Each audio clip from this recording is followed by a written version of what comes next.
Hi ಹಾಲ್ ಎಲ್ರಿಗೂ ನಮಸ್ಕಾರ. ಇವತ್ತಿನ ಆಸೆ ತರಬಾಯಲ್ಲಿ ಏನೆಲ್ಲ ಆಗುತ್ತೆ ಅಂತ ನಾನು ನಿಮ್ಗೆ ಹೇಳ್ತೀನಿ. ಅಲ್ಲಿವರೆಗೂ ಯಾರೆಲ್ಲ ನನ್ನ ಚಾನಲ್ ನೋಡ್ತಾ ಪ್ಲೀಸ್ ಸಬ್ಸ್ಕ್ರೈಬ್ ಮಾಡ್ಕೊಂಡು ನೋಡಿ.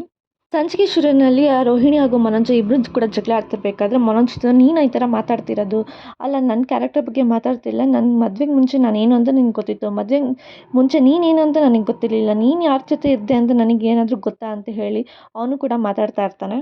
ಅದನ್ನು ಕೇಳಿಸ್ಕೊಂಡು ರೋಹಿಣಿಗೆ ತುಂಬ ಕೋಪ ಬರುತ್ತೆ. ಅವ್ನ ಕಾಲರ್ ಪಟ್ಟಿ ಇಟ್ಕೊಂಡು ಜೋರು ಮಾಡಿ ನೋಡ್ತಾ ಇರ್ತಾಳೆ ಅವನನ್ನೇ. ಏನು ಯಾರ ಬಗ್ಗೆ ಯಾವ ಥರ ಮಾತಾಡ್ತಿದ್ದೀರಾ ಅಂತ ಗೊತ್ತಾ ನಿಮಗೆ ಅಂತ ಹೇಳಿ ಕಡೆ ರೋಹಿಣಿ ಕೂಡ ಜೋರು ಮಾಡ್ತಾ ಇರ್ತಾಳೆ. ಅಲ್ಲ ರೋಹಿಣಿ, ನೀನು ನನ್ನ ಕ್ಯಾರೆಕ್ಟರ್ ಬಗ್ಗೆ ಮಾತಾಡ್ದಲ್ಲ, ಅದಕ್ಕೇ ನಾನು ಕೂಡ ನಿನಗೆ ಹಿಂಗೆ ನೋವಾಗುತ್ತೆ ಅಂತ ನಾನು ಕೂಡ ನಿನ್ನ ಕ್ಯಾರೆಕ್ಟರ್ ಬಗ್ಗೆ ಮಾತಾಡಿದ್ದೆ ಅಷ್ಟೇ. ಇನ್ನೇ ಅಲ್ಲ, ಕೆಲವರು ಮದುವೆಗೆ ಮುಂಚೆನೇ ಮಗು ಇರುತ್ತೆ, ಮದುವೆ ಮಾಡ್ಕೊಂಡಿರ್ತಾರೆ, ಅದನ್ನ ಏನೂ ಹೇಳಿರಲ್ಲ, ಎಲ್ಲ ಮುಚ್ಚಿಟ್ಟಿರ್ತಾರೆ. ನಿನ್ನ ಬಗ್ಗೆನೂ ನಾನು ಕೂಡ ಏನೂ ವಿಚಾರಿಸಿರಲ್ಲ, ಅದಕ್ಕೆ ನಾನು ಕೇಳಿದೆ ಅಷ್ಟೇ, ಅದನ್ನೇ ಕೋಪ ಮಾಡ್ಕೊತೀಯ ಅಂತ ಹೇಳ್ತೀವಿ. ಅಲ್ಲ ಮನೋಜ್, ನಿಮ್ಮ ಕ್ಯಾರೆಕ್ಟರ್ ಬಗ್ಗೆ ಮಾತಾಡಿದೆ ಅಂತ ನನ್ನ ಬಗ್ಗೆ ಕ್ಯಾರೆಕ್ಟರ್ ಬಗ್ಗೆ ಮಾತಾಡ್ತಿರಲ್ಲ, ನಿಮಗೆ ಮನ್ಸಾದ್ರೂ ಹೇಗೆ ಬರುತ್ತೆ ಅಂತೇಳಿ ಕಡೆ ರೋಹಿಣಿ ಕೂಡ ಮಾತಾಡ್ತಿರ್ತಾಳೆ. ಒಂದು ಹುಡುಗಿ ಬಗ್ಗೆ ಕ್ಯಾರೆಕ್ಟರ್ ಮಾತಾಡಬೇಕು, ಸ್ವಲ್ಪ ಹಿಂದೆ ಮುಂದೆ ಯೋಚನೆ ಮಾಡಿ ಮಾತಾಡಬೇಕು ಗೊತ್ತಾ ಅಂತ ಹೇಳ್ತಿರ್ಬೇಕು. ಅಲ್ಲ ರೋಹಿಣಿ, ನಾನು ಬೇಕು ಅಂತ ಮಾತಾಡಿಲ್ಲ, ನೀನು ಮಾತಾಡಿದೆ ಅಂತ ಅಷ್ಟಕ್ಕೆ ನಾನು ಮಾತಾಡಿದ್ದು ಹೊರತು ನಿನಗೇನಾದರೂ ಬೇಜಾರಾಗಿದೆ ನನಗೆ ಕ್ಷಮಿಸ್ಬಿಡು ಅಂತ ಹೇಳಿ ಹೇಳ್ತಾ ಇರ್ತಾನೆ. ನೀನು ಮಾತಾಡಿದ್ದು ತಪ್ಪೇ ಅಲ್ವಾ ನನ್ನ ಕ್ಯಾರೆಕ್ಟರ್ ಬಗ್ಗೆ? ನಾವು ರಿಲೇಷನ್ಶಿಪ್ಪಲ್ಲಿ ಇದ್ವಿ ಅಂದಿದ್ದ ಮಾತ್ರಕ್ಕೆ ನಮ್ಮ ಮಧ್ಯದಲ್ಲೆಲ್ಲ ನಡೆದಿತ್ತು ಅಂತ ಅಲ್ಲ, ನೀನು ಸ್ವಲ್ಪ ಯೋಚನೆ ಮಾಡಬೇಕಿತ್ತು ಅಂತೇಳಿ ಈ ಕಡೆ ಮನೋಜ್ ಕೂಡ ಹೇಳ್ತಾ ಇರ್ತಾನೆ ರೋಹಿಣಿಗೆ. ಅದಕ್ಕೆ ರೋಹಿಣಿ ಇದ್ದಳು, ನೀ ಮಾಡಿದ ತಪ್ಪೇ ಅಂತ ಹೇಳಿ ನಾನು ಸರಿ, ನಾನು ಕೇಳಿದ್ದು ತಪ್ಪಾಗಿರ್ಬೋದು, ಅದಕ್ಕೆ ನಾನು ನಿನ್ನ ಹತ್ರ ಕ್ಷಮೆ ಕೇಳ್ತಿದ್ದೀನಿ ಆಯಿತಾ ಅಂತ ಕೇಳ್ತಿರ್ತಾಳೆ. ಸರಿ ಆಯಿತು, ನಾನು ಮಾತಾಡಿದ್ದಕ್ಕೂ ನನ್ನಿಂದ ಕ್ಷಮೆ ಕೇಳ್ತಿದ್ದೀನಿ ಆಯಿತಾ, ಸರಿ ಅಂತ ಹೇಳ್ತಾನೆ. ಸರಿ ಆಯಿತು, ನಾವಿಬ್ಬರು ಕ್ಷಮಿಸಿದ್ದೀವಲ್ಲ ಬಿಡಿ ಅಂತ ಹೇಳ್ತಿರ್ಬೇಕಾದ್ರೆ, ಸರಿ ಆಯಿತು, ನನಗೆ ಸ್ವಲ್ಪ ಒಬ್ಬನೇ ಇರಬೇಕಂತ ಅನಿಸ್ತಿದೆ, ನಾನು ಸ್ವಲ್ಪ ಆಚೆ ಹೋಗ್ತೀನಿ ಅಂತ ಹೇಳ್ಬಿಟ್ಟು ಹೊರಟೋಗ್ತಾನೆ. ಅವನು ಅದನ್ನ ಬಗ್ಗೆ ಮಾತಾಡಿದ್ದು ನಿನಗೂ ಮದುವೆಗೆ ಮುಂಚೆ ರಿಲೇಷನ್ಶಿಪ್ಪಲ್ಲಿ ಇದ್ದೆ ಅಂತ ಮಾತಾಡಿದ್ದು ನೋಡಿ ಗಾಬರಿ ಹಿಂದೆ ಇರ್ತಾಳೆ. ಅದೇ ಟೈಮ್ಗೆ ಹಾಲಿಗೆ ಹೋದಾಗ ಮನೋಜು ಕೂಡ ಒಬ್ಬನೇ ನಿಂತ್ಕೊಂಡು ಯೋಚನೆ ಮಾಡ್ತಿರ್ಬೇಕಾದ್ರೆ ಈ ಕಡೆ ಶಾಂತಿನೂ ಕೂಡ ನೀರು ಕುಡಿಯೋಕ್ಕೆ ಅಂತೇಳಿ ಬಂದಾಗ, ಒಬ್ಬನೇ ನಿಂತಿದ್ಯಾ ಅಂತೇಳಿ ಹೇಳ್ತಿರ್ಬೇಕಾದ್ರೆ, ಏನಿಲ್ಲ ಮ್ಯಾಮ್, ನಂಗೆ ತುಂಬ ಬೇಜಾರಾಗಿದೆ ಅಂತ ಹೇಳ್ತಿರ್ತಾನೆ. ಬೇಜಾರ ಯಾಕೋ ಅಂದಿದ್ದಕ್ಕೆ ರೋಹಿಣಿ ನಂಗೆ ತುಂಬ ಬಾಯಿಗೆ ಬಂದಂಗೆ ಬೈತಿದ್ದಾಳೆ ಅಮ್ಮ ಅಂತ ಹೇಳ್ತಿರ್ತಾನೆ. ಯಾಕೋ? ಏನಿಲ್ಲಮ್ಮ, ಅವಳಿಗೆ ಮಗು ಬೇಕಂತ ಆಸೆ ಆಗ್ತಿದೆಯಂತೆ ಅಂತ ಅಂದಾಗ, ಅಯ್ಯೋ ಮಗು ತಾನೇ ಬಿಡು, ಅದಕ್ಕೆ ನೀನು ಯಾಕೆ ತಲೆ ಕೆಡ್ಸ್ಕೊಂಡಿದ್ದೆ? ಇಲ್ಲ ಅಮ್ಮ, ನಮ್ಮ ಮಗು ಆಗ್ತಿಲ್ವಲ್ಲ, ಅದಕ್ಕೆ ಜನರಲ್ ಚೆಕಪ್ ಮಾಡಿಸಿ ನಿಮ್ಮದ್ರಲ್ಲಿ ಏನಾದರೂ ಪ್ರಾಬ್ಲಮ್ ಇರಬೇಕು ಅಂತೇಳಿ ನನ್ನ ಕ್ಯಾರೆಕ್ಟರ್ ಬಗ್ಗೆನೇ ಮಾತಾಡ್ಬಿಟ್ಲಮ್ಮ, ನಂಗೆ ತುಂಬ ಬೇಜಾರಾಯಿತು ಅಂದಾಗ, ಅಯ್ಯೋ ಗುಂಗ್ರಿ, ಹಂಗೆಲ್ಲ ಮಾತಾಡೋದ್ಲ ಅಂತ ಕೇಳ್ತಾರೆ. ಅವಳು ಹೆಂಗೆಂಗೋ ಮಾತಾಡೋ, ನಂಗೆ ತುಂಬ ಬೇಜಾರಾಯಿತು, ನೀನು ಸ್ವಲ್ಪ ಬಾ ಅವಳ ಹತ್ರ ಮಾತಾಡಿ ಅವಳಿಗೆ ಜೋರು ಮಾಡಿ ಹೇಳು ನೀನು ಸ್ವಲ್ಪ ಅಂತ ಹೇಳಿ ಈ ಕಡೆ ಮನುಜ ಕರ್ಕೊಂಡು ಹೋಗ್ತಾನೆ. ಹೌದಾನೋ, ಸರಿ ಆಯಿತು ಇರು, ನಾನು ಹೋಗಿ ಮಾತಾಡ್ತೀನಿ, ಬಾ ನೀನು ನನ್ನ ಜೊತೆನಂತ ಹೇಳ್ಬಿಟ್ಟು ಈ ಕಡೆ ಶಾಂತಿನೂ ಕೂಡ ಹೇಳ್ತಿರ್ತಾಳೆ. ಸರಿ ಆಯಿತು ನಡಿ, ಹೋಗಿ ಕೇಳೋಣ ಅವಳು ಯಾಕೆ ಹಿಂಗೆಲ್ಲ ಮಾತಾಡುತ್ತಲ್ಲ ಅಂತ. ಅಲ್ಲ, ಅವಳು ಇಷ್ಟಿದ್ದಾಳೆ, ಅಷ್ಟೆಲ್ಲ ಹೆಂಗೆ ಮಾತಾಡೋಕ್ಕೆ ಸಾಧ್ಯ? ನೀನೇನಾದರೂ ಮಾತಾಡ್ದೇನೋ ಅಂದು. ಇಲ್ಲ ಅಮ್ಮ, ನಾನೇನು ಮಾತಾಡಿಲ್ಲ, ನನ್ನ ಕ್ಯಾರೆಕ್ಟರ್ ಬಗ್ಗೆ ಮಾತಾಡ್ಕೊಂಡು ತುಂಬ ಬೇಜಾರಾಯಿತು ಅಂದಾಗ, ಬಾಯಲ್ಲಿ ಹೋಗಿ ಕೇಳೋಣ ಅಂತ ಅಂದಾಗ ಈ ಕಡೆ ರೋಹಿಣಿ ಇದ್ದವಳು ಒಬ್ಬಳೇ ರೂಮಲ್ಲಿ ಕೂತಾಗ, ಏನಮ್ಮ ರೋಹಿಣಿ, ಯಾಕಮ್ಮ ಬೇಜಾರಲ್ಲಿದೆ ಅಂತ ಕೇಳಿದಾಗ, ನೀನು ಹಿಂಗೆಲ್ಲ ಮಾತಾಡಿದ್ದು ತಪ್ಪಲ್ವಾ ಅಮ್ಮ ಅಂತ ಹೇಳ್ತಿದ್ದಾಳೆ. ಏನಾಯ್ತು, ನಾನೇನಂತೆ ಮಾತಾಡಿದೆ ಅಂತ ಕೇಳಿದಾಗ, ಅಲ್ಲ ನಿನಗೆ ಮಗು ಆಗ್ತಿರ್ಲಿಲ್ಲ, ಚೆಕಪ್ ಮಾಡಿಸ್ಬೇಕು, ನಿಂದೇನಾದರೂ ಪ್ರಾಬ್ಲಮ್ ಇದೆ ಅಂತ ನಿಮ್ಮ ಮನೋಜಿಗೆ ಹೇಳಿಲ್ಲ, ಅದು ತಪ್ಪು ತಾನೇ ಅಂತ ಹೇಳ್ತಾ ಇರ್ತಾಳೆ ಈ ಕಡೆ ಶಾಂತಿನೂ ಕೂಡ. ಅಲ್ಲದೆ ಅವ್ರಿಗೆ ಏನಾದರೂ ಪ್ರಾಬ್ಲಮ್ ಇತ್ತು, ನನಗೆ ಮಗು ಬೇಕಂತ ಆಸೆ ಆಗ್ತಿತ್ತು, ಅದಕ್ಕೆ ಕೇಳಿದೆ, ಅವ್ರಿಗೆ ಏನಾದರೂ ಪ್ರಾಬ್ಲಮ್ ಇತ್ತು, ನಾನು ಚೆಕಪ್ ಮಾಡಿಸಿ ನನಗೇನು ಪ್ರಾಬ್ಲಮ್ ಇರಲಿಲ್ಲ, ಅದಕ್ಕೆ ಅವ್ರಿಗೇನಾದರೂ ಇತ್ತು ಅಂತ ಕೇಳಿದೆ ಅಂತ ಅಷ್ಟೇ ನನಗೆ ಕೇಳಿದ್ದು, ನಾನು ಬೇರೆ ಥರ ಏನೂ ಕೇಳಿರಲಿಲ್ಲ ಅಂತ ಅಂತಾಳೆ.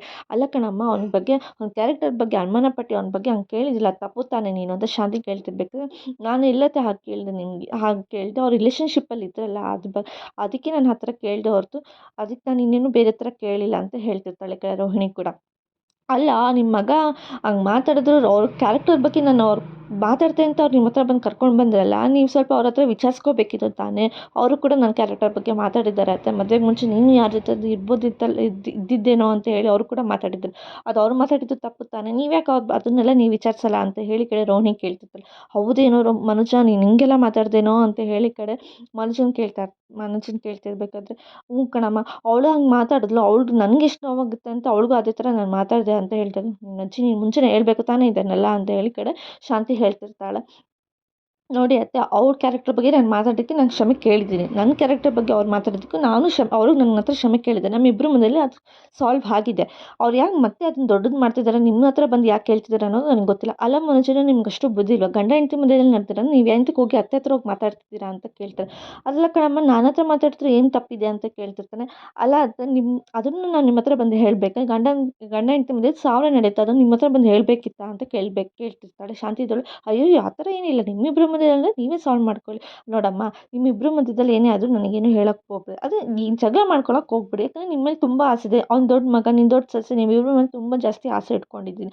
ನೀವು ಯಾರೋ 4 ಜನ ಮುಂದೆ ನೀವು ತಲೆ ತಗ್ಸ್ಕೊಂಡು ನಿಂತ್ಕೋಬಾರ್ದು ಅನ್ನೋದಕ್ಕೆ ನಾನು ಎಲ್ಲದಕ್ಕೂ ನಿಮ್ಮ ಮಧ್ಯದಲ್ಲಿ ಏನೇ ಆದ್ರೂ ನಾನು ಬಂದು ನಿಂತ್ಕೊಂಡು ಸಾಲ್ವ್ ಮಾಡ್ತೀನಿ ಹೊರತು ನಿಮ್ಮ ಮಧ್ಯದಲ್ಲಿ ಜಗಳ ಆಗಬಾರ್ದು ಅನ್ನೋ ಆಸೆ ನನಗಷ್ಟೇ, ಆಯಿತಾ? ನೋಡಿ ನಿಮ್ಮಿಬ್ರಿಗೆ ಇನ್ನೂ ಚಿಕ್ಕ ಏಜು, ನೀವಿಬ್ಬರು ಮಗು ಮಾಡ್ಕೊಳ್ಳೋದ್ರಲ್ಲಿ ಇನ್ನೂ ತುಂಬ ಟೈಮ್ ಇದೆ, ಯಾಕೆ ಇಷ್ಟು ಅರ್ಜೆಂಟ್ ಮಾಡ್ತಿದ್ದೀರಾ ಅಂತ ಅಂದ್ಬಿಟ್ಟು ಅವಳು ಅಲ್ಲಿಂದ ಹೊರಟೋಗ್ತಾಳೆ. ಅಲ್ಲಿಗೆ ಹೋದಾಗ ಮನೋಜ್ ಕೂಡ ಅಮ್ಮ ನಿಂತ್ಕೊ ಎಲ್ಲಿ ಹೋಗ್ತಿದ್ಯಾ ಅಂತ ಕೇಳಿದೆ. ಅಲ್ಲೋ ನಿನ್ನ ಮಾತು ಕೇಳ್ಕೊಂಡು ನಾನು ಅವಳ ಹತ್ರ ಹೋಗಿ ಮಾತಾಡಿದ್ದಕ್ಕೆ ನೋಡು ನನಗೆ ಹೆಂಗೆ ಹೇಳಿದ್ಲು ಅವಳು ಅಂತ ಹೇಳ್ತು. ಅಲ್ಲ ಕಣಮ್ಮ, ಅವಳ ಕ್ಯಾರೆಕ್ಟರ್ ಬಗ್ಗೆ ಅವ್ಳು ಮಾತಾಡ್ತಿದ್ದಕ್ಕೆ ನೋಡು ಅವಳು ಎಷ್ಟೊಂದೆಲ್ಲ ಕೂಗಾಡ್ಬಿಟ್ಲು, ಅಲ್ಲ ಅವಳು ನನ್ನ ಕ್ಯಾರೆಕ್ಟರ್ ಬಗ್ಗೆ ಮಾತಾಡೋದು ಸರಿನಾ ಅಂತ ಅಂದಾಗ, ಅಲ್ಲೂ ಕಣ ಪೆಂಗ ನೀನು ಅವಳ ಕ್ಯಾರೆಕ್ಟರ್ ಬಗ್ಗೆ ಮಾತಾಡ್ತಲ್ಲ, ನಿಂಗೆ ಗೊತ್ತಾಗಲ್ವ ಅಷ್ಟು ಅಂತ ಹೇಳ್ತು. ಒಂದು ಹೆಣ್ಣು ಹುಡುಗಿ ಬಗ್ಗೆ ಹಂಗೆಲ್ಲ ಮಾತಾಡ್ತಲ್ಲ, ನಿನ್ಗೆ ಗೊತ್ತಾಗಲ್ವೇನೋ ಅಂತ ಹೇಳ್ತು. ಅಲ್ಲಕ್ಕಮ್ಮ ಅವಳು ಮಾತಾಡ್ತಿದ್ದ ನಾನು ಮಾತಾಡಿದ್ದು ಅಂದಿದ್ದಕ್ಕೆ, ಅಪ್ಪ ನೀನು ಯಾಕಾದ್ರೂ ಎತ್ತದ್ನ ಅಪ್ಪ ದೇವ್ರೇ, ನಿನ್ನ ಪಾದ ಎಲ್ಲಿದೆ ಹೇಳ್ಬಿಟ್ಟು ನಿನ್ನ ಪಾದ ಇಟ್ಕೊಂಡು ನಾನು ಅಲ್ಲೇ ಬಂದು ಇದ್ಬಿಡ್ತೀನಿ, ಇವನು ನೀವು ಎತ್ತಿರೋ ತಪ್ಪಿಗೆ ನನ್ನ ಕೈಲಿ ಆಗ್ತಿಲ್ಲ ಇಲ್ಲಿ ಇರೋದಕ್ಕೆ ಅಂತೇಳಿ ಈ ಕಡೆ ರೋಹಿಣಿ ಹೇಳ್ತಾ ಇರ್ತಾಳೆ. ನೋಡು ಮನೋಜ ನಿಂಗೊಂದು ಬುದ್ಧಿ ಮಾತು ಹೇಳ್ತೀನಿ, ನಿನ್ನ ಕ್ಯಾರೆಕ್ಟರ್ ಬಗ್ಗೆ ಅವಳು ಮಾತಾಡ್ತಿದ್ದಾಳೆ ಅಂದಮೇಲಿಂದ ಅವಳ ಕ್ಯಾರೆಕ್ಟರು ಅವಳ ಬ್ಯಾಕ್ಗ್ರೌಂಡ್ ಬಗ್ಗೆ ನೀನು ಸ್ವಲ್ಪ ವಿಚಾರಿಸು, ಅವಳ ಹತ್ರ ಮೆತ್ತಗೆ ಮಾತಾಡಿ ಅವಳ ಬ್ಯಾಕ್ಗ್ರೌಂಡ್ ಬಗ್ಗೆ ಎಲ್ಲ ವಿಚಾರಿಸು. ಮದುವೆಗೆ ಮುಂಚೆ ಅವಳ ಬಗ್ಗೆ ನಾವೇನು ವಿಚಾರಿಸಿರಲಿಲ್ಲ, ಮದುವೆಗೆ ಮುಂಚೆ ಅವಳ ಬಗ್ಗೆ ಯಾರು ಏನು ಅಂತ ಏನೂ ಕೇಳಿರಲಿಲ್ಲ. ಏನೋ ಪ್ರೀತಿ ಪ್ರೇಮ ಮಧ್ಯೆ ನಿಮ್ಮಿಬ್ಬರ ಮಧ್ಯೆ ರಿಲೇಷನ್ಶಿಪ್ ಇದು, ಅಪಾರ್ಟ್ಮೆಂಟ್ ಅಂತ ಅದು ಇದು ಅಂತೆಲ್ಲ ಇದ್ರಲ್ಲ, ಅವರಿಬ್ಬರು ಅವಳು ಹಿಂದಿನ ಕ್ಯಾರೆಕ್ಟರ್ ಏನಿತ್ತು ಅಂತ ಯಾರಿಗೆ ಗೊತ್ತು, ಅದಕ್ಕೆ ಅವಳ ಹತ್ರ ಮಾತಾಡೋ. ನೀನು ಅವಳ ಬಗ್ಗೆ ತಿಳ್ಕೊಂಡಾಗ ಅವಳು ನಿನ್ನ ಕ್ಯಾರೆಕ್ಟರ್ ಬಗ್ಗೆ ಅವಳು ಮಾತಾಡಲ್ಲ, ಆಯಿತಾ? ಸರಿನಾ? ಇಲ್ಲಿಗೆ ಮುಗಿಸ್ಬಿಡೋದು. ನನಗಂತೂ ನನಗೆ ತಲೆ ಕೆಟ್ಟೋಗ್ಬಿಡುತ್ತೆ ಮನೋಜ, ನೀನು ಎತ್ತಿರೋ ತಪ್ಪಿಗೆ ನನಗಂತೂ ದೇವ್ರು ಎಲ್ಲಿದ್ದಾನೆ ಅನ್ನೋದು ಗೊತ್ತಿಲ್ಲ. ಅವ್ನು ಸಿಕ್ಕಿದ್ರೆ ಸಾಕು ಹೊರಟೋಗ್ಬಿಡ್ತೀನಿ, ನಿಂದ ಕಾಟ ತಪ್ಕೊಂಡು ನಾನು ಹೊರಟೋಗ್ಬಿಡ್ತೀನಿ, ನನ್ನ ಕೈಯತ್ತು ನೀನು ಮುಂದೆ ಇರೋದಕ್ಕಾಗ್ತಿಲ್ಲ ಅಂತ ಹೇಳಿ ಅವಳು ಕೂಡ ಮನೋಜನ ಹತ್ರ ಹೇಳ್ತಿರ್ತಾಳೆ. ಸಾಕಾಯಿತು ನನಗಂತೂ, ನಿನ್ನನ್ನು ನೋಡಲ್ಲ, ನಿಮ್ಮ ಅಪ್ಪನ ನೋಡಲ್ಲ, ಈ ಮನೆ ನೋಡಲ್ಲ ಅಂತ ಹೇಳ್ತಿರ್ಬೇಕು. ಅಮ್ಮ ಒಂದು ನಿಮಿಷ ಇರಮ್ಮ ಅಂತ ಅಯ್ಯೋ ಮನೋಜ ನಂಗೆ ತುಂಬ ನಿದ್ದೆ ಬರ್ತಿದೆ, ನನ್ನ ಕೈಯಲ್ಲಿ ಆಗ್ತಿಲ್ಲ, ಇಲ್ಲಿಂದ ಹೊರಟೋಗ್ಬಿಡು ನೀನು ಅಂತ ಹೇಳ್ತಿದ್ದೆ. ಅಮ್ಮ ಪ್ಲೀಸ್ ಅಮ್ಮ ಅಂತ ಹೇಳ್ತಿರ್ತಾರೆ. ನೋಡೋದು ನಿನ್ನ ಕೈ ಮುಗಿದು ಕೇಳ್ಕೊತೀನಿ ಮನೋಜ, ಮತ್ತೆ ನಿನ್ನ ಪದೇ ನಂಗೆ ಟಾರ್ಚರ್ ಕೊಡಬೇಡ, ಹೊರಟೋಗು ಅಂತ ಹೇಳ್ಬಿಟ್ಟು ಅವಳು ಕೂಡ ರೂಮ್ ಒಳಗೆ ಹೊರಟೋಗ್ತಾಳೆ. ಅಮ್ಮ ಇರಮ್ಮ ಅಂತ ಅಂದು ನಾನೇನು ಮಾಡಿದೆ, ಎಲ್ಲರೂ ನನ್ನಿಂದ ದೂರ ಆಗ್ತಿದ್ದಾರೆ ಅಂತ ಈ ಕಡೆ ಮನೋಜ್ ಯೋಚನೆ ಮಾಡ್ತಿರ್ತಾನೆ. ಅದೇ ಟೈಮ್ಗೆ ಮನೋಜ್ ಬೆಳಗ್ಗೆ ಎದ್ದು ರೆಡಿ ಆಗ್ತಿರ್ಬೇಕಾದ್ರೆ ಎಲ್ಲ ಶರ್ಟನ್ನು ಅವಳು ಕೂಡ ರೋಹಿಣಿ ರೆಡಿ ಮಾಡ್ತಿರ್ತಾಳೆ. ಏನಮ್ಮ ನೀನು ಯಾಕಮ್ಮ ಬಟ್ಟೆ ಒಗಿತಿದ್ಯಾ, ಮನೇಲಿ ಮೀನಾ ಇಲ್ಲ ಅವಳ ಕೈಲಿ ಒಗಿಸ್ತೀನಿ ಇರು ಅಂತ ಹೇಳ್ತಿರ್ಬೇಕಾದ್ರೆ, ನೋಡಿ ಅತ್ತೆ ಯಾರೋ ಶಾಸ್ತ್ರಿ ಹೇಳಿದಾರಂತೆ ಎಲ್ಲ ಕೈನೂ ಬಟ್ಟೆ ನನ್ನ ಕೈಲಿ ಒಗಿಸ್ತಿದ್ದಾರೆ ಅಂತ ಹೇಳ್ತಾಳೆ. ನನಗೇನು ಪಾರ್ಲರ್ ಇರಬೇಕು ಅನ್ನೋ ಕ್ಲೈಂಟ್ಸ್ ಇಲ್ವ, ಎಲ್ಲನೂ ನಾನು ಮೀಟ್ ಮಾಡಬೇಕು, ಇವ್ರ ಬಟ್ಟೆನ ಒಪ್ಕೊಂಡು ಆಗುತ್ತಾ ಅಂತೇಳಿ ಈ ಕಡೆ ರೋಹಿಣಿ ಅಂತಿರ್ಬೇಕಾದ್ರೆ, ಅದಕ್ಕೆ ಮನೋಜ ಇದ್ದವನು ನೋಡಮ್ಮ ಈ ಗುಂಗ್ರಿಗೆ ನನಗೆ ಎಷ್ಟು ಕಷ್ಟ ನೋಡು ನನ್ನ ಬಟ್ಟೆ ಒಗೆಯೋದಕ್ಕೆ, ಇವ್ಳಿಗೆ ಬರ್ತಾ ಇವಳಿಗೆ ಕೊಬ್ಬು ಜಾಸ್ತಿ ಆಗಿದೆ ಅಂತ ಹೇಳ್ತಿರ್ತಾಳೆ. ಕಣ ಇರಲಿ ಬರೋ ನೀನು ತಿಂಡಿ ತಿನ್ನುವಂತ ಹೇಳ್ಬಿಟ್ಟು ಅವನು ಶಾಂತಿ ತಿಂಡಿ ತಿನ್ನೋಕ್ಕೆ ಅಂತ ಕರ್ಕೊಂಡು ಹೋಗ್ತಾರೆ. ಮನೋಜಂಗೆ ಸ್ವಲ್ಪ ಬಡಿಸು ಅಂದಿದ್ದಕ್ಕೆ, ನಾಲ್ಕು ಬಡಿಸ್ತೀನಿ ನೀವೇ ಬಡಿಸ್ಕೊಳ್ಳಿ ಅಂತ ರೋಹಿಣಿ ಈ ಕಡೆ ಮೀನಾ ಹೇಳ್ತಿರ್ತಾಳೆ. ಅತ್ತೆ ಮಾವ ಬನ್ನಿ ನಿಮಗೆ ತಿಂಡಿ ಬಡಿಸ್ತೀನಿ ಅಂತ ಹೇಳಿದಾಗ, ಸರಿ ಆಯಿತು ಬಿಡು ನಾನು ಮನೋಜಂಗೆ ಬಡಿಸ್ತೀನಿ ಅಂತ ತಗೊಳ್ಳೋ ತಿನ್ನು ಅಂತ ಹೇಳಿ ಈ ಕಡೆ ಮನೋಜಂಗೆ ಬಡಿಸ್ತಾ ಇರ್ತಾರೆ. ಎಲ್ಲಮ್ಮ ಸೂರ್ಯ ಕಾಣಿಸ್ತಿಲ್ಲ ಅಂದಾಗ, ಸೂರ್ಯ ಇಲ್ಲಪ್ಪ ಏನೋ ಇದು ಬಂದಿದೆ ಅಂತ, ಕೆಲಸ ಬಂದಿದೆ ಅಂತ ಹೋದರು ಅಂತ. ಅಲ್ಲ ಅವ್ನು ದುಡಿಯೋದೇ ₹400 ₹50 ದುಡ್ಡಿಗೆ ದಿನ ಎಲ್ಲ ಕಷ್ಟಪಡಬೇಕು ಇವನು ಅಂತ ಹೇಳಿ ಈ ಕಡೆ ಹಾಡ್ಕೊತಾ ಇರ್ತಾಳೆ ಶಾಂತಿ. ನಿನ್ನ ಮಗನ ಥರ ಕದಿಯೋದಾಗಲಿ ಸುಳ್ಳು ಹೇಳೋದಾಗಿ ಮಾಡ್ತಿಲ್ಲ, ಅವ್ನಿಗೆ ಯಾವತ್ತೂ ನಾನಿರೋ ತನಕ ಅವ್ನು ಮಾಡೋದಿಲ್ಲ, ನಾನು ಸತ್ರೂ ಅವ್ನು ಆ ಥರ ಕೆಲಸ ಮಾಡಲ್ಲ. ಅವ್ನು ನಿಯತ್ತಿಂದ ದುಡಿತಾನೆ, ನಿಯತ್ತಿಂದ ಹೆಂಡತಿ ನೋಡ್ಕೊತಾನೆ, ನೋಡಿ ಈ ಮನದ ಜವಾಬ್ದಾರಿ ಒಂದಲ್ಲ ಒಂದನ್ನು ಅವ್ನು ತೊಗೊತಾನೆ ಅಂತ ಹೇಳಿ ಈ ಕಡೆ ಅವ್ರ ಅಪ್ಪ ಹೇಳ್ತಾ ಇರ್ತಾರೆ. ಅಲ್ಲ ಅವ್ನ ಗಾಡಿಗೆ ಅವ್ನು ಮಾಡೋ ₹500 ಕೆಲಸಕ್ಕೆ ₹200 ಗಾಡಿಗೆ ಕುಡಿಸ್ತಾನೆ, ಇನ್ನು ₹200 ಅವ್ನು ಕುಡಿತಾನೆ ಅಂತ ಹೇಳಿ ಕಡೆ ಮನೋಜ್ ಹೇಳ್ತಿರ್ಬೇಕಾದ್ರೆ, ಕಣಪ್ಪ ಅವ್ನ ಗಾಡಿಗೂ ಕುಡಿಸ್ತಾನೆ ಅದನ್ನು ಮಾಡ್ತಾನೆ, ಅದನ್ನ ನಿನ್ನ ಥರ ಅಂತೂ ಮಾಡಲ್ವಲ್ಲ, ಸುಳ್ಳು ಹೇಳಲ್ವಲ್ಲ ಅಂತ ಹೇಳ್ತಿರ್ತಾನೆ. ಅವ್ನು ದುಡಿಯೋದು ₹200 ₹400 ಅಷ್ಟೇ. ಇಲ್ಲಮ್ಮ ಮ್ಯಾಕ್ಸಿಮಮ್ ಅಂದರೆ ₹500 ಅಷ್ಟೇ ಅವ್ನು ದುಡಿಯೋದು, ಅದಕ್ಕಿಂತ ಜಾಸ್ತಿ ದುಡಿಯೋಲ್ಲ ಅಂತ ಹೇಳಿ ಈ ಕಡೆ ಅವನು ಮನೋಜ ಹಾಡ್ಕೊತಾ ಇರ್ತಾರೆ. ಶಾಂತಿನೂ ಮನೋಜನು ಅದನ್ನು ಕೆಲಸ ಅಲ್ಲ, ಅವನು ಹೋಗಲಿಲ್ಲ ಅಂದರೆ ನಿಂಗೆ ಬೇಜಾರೇ ಆಗಲ್ವಾ ಅಂತೇಳಿ ಬೈತಾ ಇರ್ತಾರೆ. ಈ ಕಡೆ ರಂಗನಾಥ್ ಕೂಡ ಇವನೇನೋ ಕಿತಾಪತಿ ಕೆಲಸ ಮಾಡ್ಕೊಂಬಂದ, ಏನೋ ತೊಗೊಬಂದಿದ್ಯಾ ಅಂತ, ಅಪ್ಪ ನಿಮ್ಗೆ ಗೊತ್ತಾಗ್ತಿಲ್ಲ ಇದು ಮಂಜ ಅಂತೇಳಿ ಸೂರ್ಯ ಹೇಳ್ತಿರ್ತಾನೆ. ಅಲ್ಲ ಕಣೋ ಗೊತ್ತು ಕಣೋ ಮನೋಜ್, ಏನಕ್ಕೋ ಇದೆಲ್ಲ ಅಂತ ಹೇಳ್ತಿರ್ಬೇಕಾದ್ರೆ, ಏನಿಲ್ಲಪ್ಪ ನನ್ನ ಫ್ರೆಂಡು ಒಬ್ಬ ಅಮೇರಿಕಾಗೆ ಹೋಗ್ತೀನಿ ಅಂದ, ಸರಿ ಕಾಲ್ ಮಾಡ್ದೆ, ನಾನು ಏನೋ ಊಟ ಮಾಡ್ತಿದ್ದೆ ಬಾಯಿಲಿ ಒಂದು ನಿಮಿಷ ಅಂತ ಕರ್ತಾ ಹೋದೆ, ಅವನ್ನೆಲ್ಲನೂ ಪ್ಯಾಕ್ ಮಾಡ್ಕೊಬಿಟ್ಟಿದ್ದ, ಈ ಸೋಫಾ ಈ ಮಂಚ ಬೀರು ಅಂಥದ್ದನ್ನೆಲ್ಲ ಇಟ್ಟಿದ್ದ, ತೊಗೊಂಡೋಗು ಸೂರ್ಯ ಅಂತ ಹೇಳ್ದೆ, ಅದಕ್ಕೆ ನಾನು ಮನೆಗೆ ಸೀದಾ ತೊಗೊಬಂದೆ ಅಂತ ಹೇಳಿ ಹೇಳ್ತಿರ್ತಾನೆ. ಅಲ್ಲ ಕಣೋ ಯಾಕೆ ಬೇಕಿತ್ತೋ ಇದೆಲ್ಲ ನೀನು ಇನ್ನೂ ಇವಾಗಲೇ ಅಂತ ಕೇಳಿದಾಗ, ಏನಿಲ್ಲಪ್ಪ ನಾನು ಹೆಂಗಿದ್ರು ರೂಮ್ ಕಟ್ಟಿಸ್ತೀನಿ, ಅವಾಗ ಮೇನ್ ಇದೇ ಬೇಕಿತ್ತಲ್ಲ ನನಗೂ ನನ್ನ ಹೆಂಡ್ತಿಗೂ ಮೀನುಗೂ ನೆಲದ ಮೇಲೆ ಮಲ್ಕೊಂಡು ತುಂಬ ಮೈಕೈ ನೋವು ಬರ್ತಿತ್ತು ಅಂತ ಹೇಳ್ತಿರ್ಬೇಕಾದ್ರೆ, ನೆಲದ ಮೇಲೆ ಮಲ್ಕೊಂಡು ಇವನಿಗೇನು ಸೌದೋಗ್ಬಿಡ್ತಾನೆ, ಇವನು ಹೆಂಡ್ತಿ ಸೋದೋಗ್ಬಿಡ್ತಾಳ ಅಂತೇಳಿ ಕಡೆ ಮನೋಜ ಆಡ್ಕೊತಾ ಇರ್ತಾನೆ.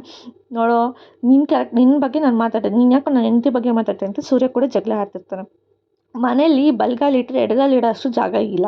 ಅಂಥದ್ರಲ್ಲಿ ಇದನ್ನೆಲ್ಲ ತಗೊಂಡು ಬಂದು ಹೋಗಿ ಎಸೆಯೋಗು ಮನೆಯಿಂದ ಆಚೆ ಅಂತೇಳಿ ಕಡೆ ಶಾಂತಿ ಹೇಳ್ತಿರ್ತಾಳೆ. ನಾನ್ಯಾಕೆ ಎಸೀಲಿ, ನಾನು ಎಸೆಯಲ್ಲ, ನಾನು ರೂಮ್ ಕಟ್ಟಿಸ್ತೀನಿ, ಅವಾಗ ನನಗೆ ಈ ಮಂಚ ಬೇಕೇ ಬೇಕು ಅಂತೇಳಿ ಈ ಕಡೆ ಸೂರ್ಯ ಕೂಡ ಹೇಳ್ತಾ ಇರ್ತಾನೆ. ಅದಕ್ಕೇ ಸೂರ್ಯ ಇದ್ದವನು ನೋಡಿ ಯಾರು ಏನೇ ಮಾತಾಡಿದ್ರು ಪರವಾಗಿಲ್ಲ, ನಾನು ಮಾತ್ರ ಇದನ್ನು ಆಚೆ ಕಳಿಸಲ್ಲ, ನಾನು ಇಟ್ಕೊತೀನಿ ಅಂತ ಹೇಳ್ತಿರ್ತಾನೆ. ಅಪ್ಪ ಈ ಮನೇಲಿ ಯಾರು ಹೇಳೋರಿಲ್ಲ ಕೇಳೋರಿಲ್ಲ, ಅವ್ರಿಗೆ ಇಷ್ಟ ಬಂದಾಗ ಅವರೇ ಎಲ್ಲ ಮಾಡ್ಕೊತಾರೆ ಅಂತ ಹೇಳ್ತಾ ಇರ್ತಾರೆ.